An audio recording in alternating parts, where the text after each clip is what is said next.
Hello again from me, it's Brian. This video is called Understanding Psychosocial Issues in the Life of the Visually Impaired Learner. And when I say that name, Understanding Psychosocial Issues, it sounds sort of rather technical, I thought.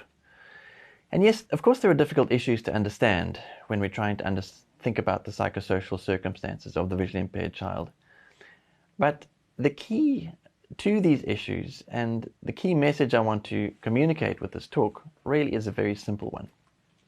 There's only really one point I make with this video. And that's that our challenge as teachers is to listen, feel, and think our way into the world of the visually impaired child. In my work, I often have conversations with teachers who describe feeling quite a lot of anxiety about having visually impaired learners in their classes. To them, visual impairment seems a little bit strange, foreign, a little bit scary, something they're not familiar with at all. They find it hard because of that to just be curious about the life of the child who they're with, to just ask simple questions as they would with any other child. But this is what is needed. A child who's understood feels safe. And a child who feels safe and feels heard is a child who is able to learn.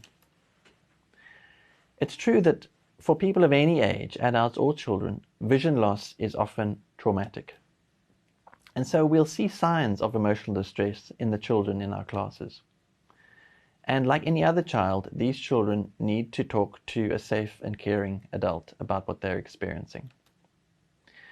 This brings us to the issue of listening and our skills as listeners. Listening is not something which just comes naturally. It's a skill which we need to grow and develop in ourselves.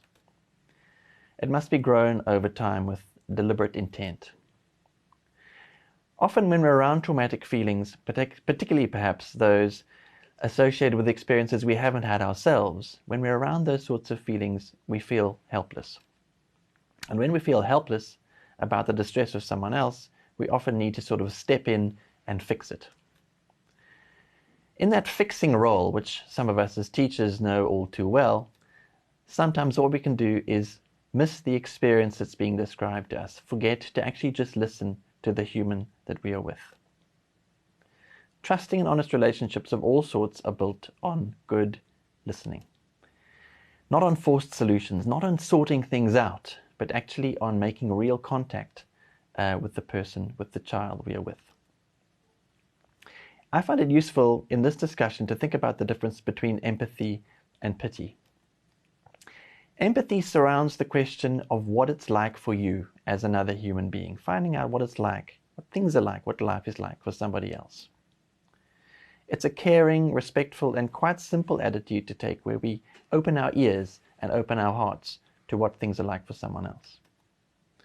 A question I often ask children who seem to be in some sort of emotional distress, an initial question, is the following. I'd say, just tell me about one difficult thing that you experience in your day. And when I hear about that thing, I can then begin to try and understand it, explore it, and show care about that experience that the child is having. This is not special care for special children or something strange like that.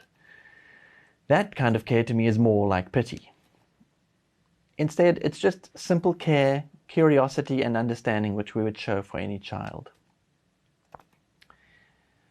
In the worlds of learners with visual impairment, there are often painful and immense transitions that they experience. As an example of how to listen to the experience of visually impaired learners in our classrooms, I often talk about the following example. When we listen, we are not just listening to the words that a learner is telling us, we're also noticing how he or she behaves and making sense of what is being shown to us about the world of this learner. I very often have the experience of discussions with teachers in which I'll be told a particular sort of a story about a learner with visual impairment. And it goes like this. A child is either new at the school, it might be a special school, or has been there for some time, but has recently experienced a sudden loss of vision, so a precipitous worsening of a visual impairment. So let's say this is a boy of 11 years old, who's experienced a precipitous loss of vision recently. And so whereas this boy previously used low vision accessible learning and teaching and support materials such as large print, things have changed in terms of his experience in the classroom now, and because his sight has deteriorated, he now needs to begin to learn Braille and orientation and mobility. Now, what happens then in the story is that the teacher describes how she or he becomes very frustrated because the boy doesn't seem to want to learn these new things, to learn Braille and orientation and mobility. And there's a kind of confusion where the teacher says, well, why doesn't the boy want to do these things? Why doesn't this young learner want to learn Braille and orientation and mobility? Because, of course, it'll be so helpful and useful to him in his new situation of being more severely visually impaired. Now, if we stop and think about this and try and get into the world of that learner and what has happened to him recently, what we realize is that this is a child who's going through enormous changes in how he experiences the world. And they're not changes which are not just to do with the simple instrumental question of whether he uses large print or uses Braille. Instead, they are to do with a very sense of his identity, how he sees himself, how he feels other people see him, and how he experiences the world. Becoming visually impaired, or having the experience of one's vision deteriorating, if one already has a visual impairment, brings very real changes to one's everyday life. It's also going to bring losses in terms of what one is able to participate in. And these are the sorts of things we need to imagine and understand in the life of what this little boy is going through.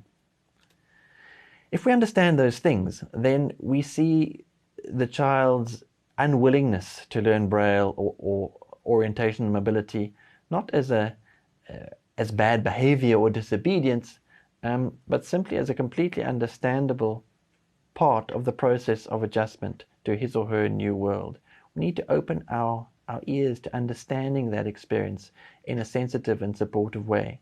The more we do that, the more we listen, the more we observe, and the more we think our way into the world of the visually impaired learner, the more we find that what our children say and do makes sense, and we can connect with them in a real way around their experience of the world. And as I said earlier, the child who feels heard, who feels understood, is a child we feel in real contact with, and a child who feels ready to learn. On a more practical level, it's our responsibility as teachers to build networks of support across parental communities, across teacher communities, and amongst children. We can build networks of support among teachers across schools as well. And we have, lucky for us, in the 21st century, social media, which makes all of this very easy and very possible. Of course, it's true that some children will need professional psychological care at schools, children who are experiencing extreme levels of distress. But I would argue that as teachers, it's our responsibility and it's a first priority for us to do all we can to create a caring, listening, and supportive environment for all children. So let's go ahead and try and do that.